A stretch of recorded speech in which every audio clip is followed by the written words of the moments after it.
Sup? How's it going? Today, we are going to be looking at a little bit of a different type of writing.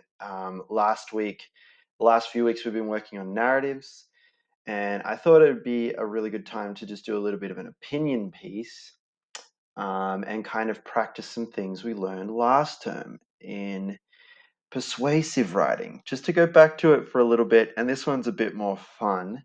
Now, this video here is it's one of my favorite new YouTube channels that I've discovered called Recess Therapy. It's where a guy goes around and he interviews little kids about their thoughts on things, and he covers lots of other topics like love, death, popularity, all kinds of things. And in this brand new episode, which only came out the day I'm recording it, so for you guys it'll be last week, but this week for me it was today, and I thought, what a good opportunity to write about what we would do if we were Prime Minister.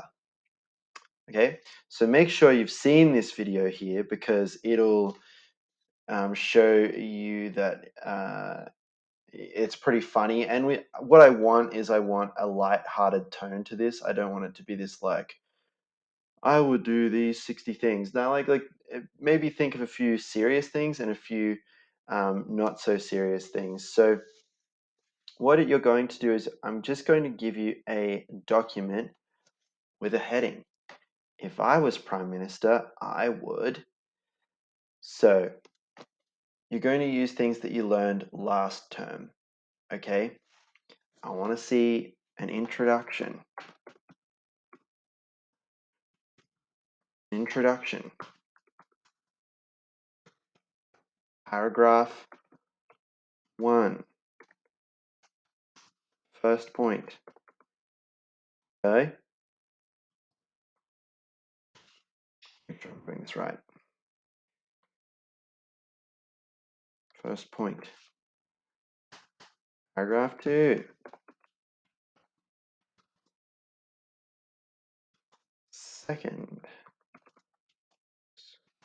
point. I'll put them in brackets too, because why not?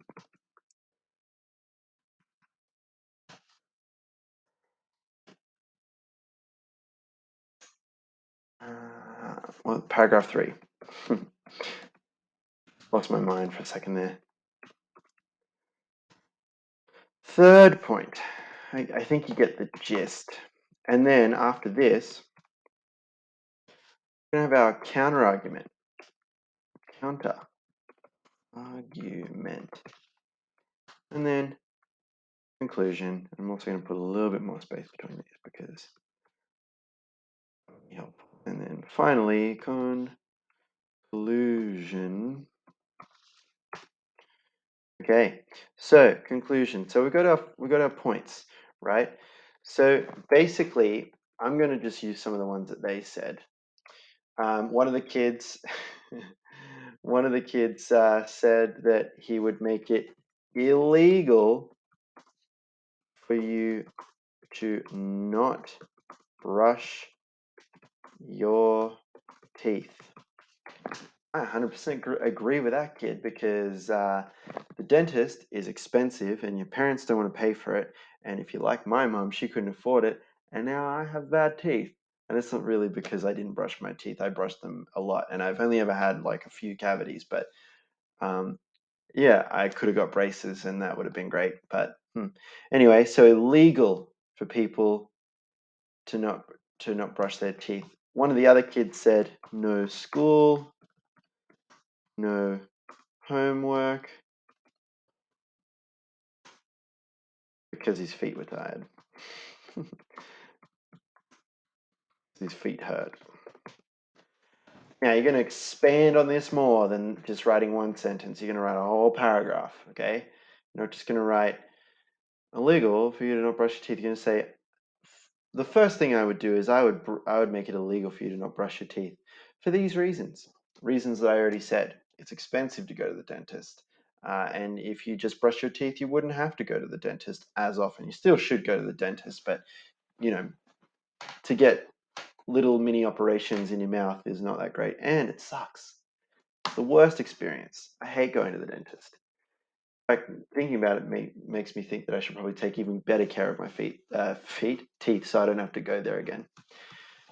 And the third point, another one that a lot of the one of the little girls said was that she would allow people to have a little bit of fun, just a little bit of fun, not too much, just a little bit of fun.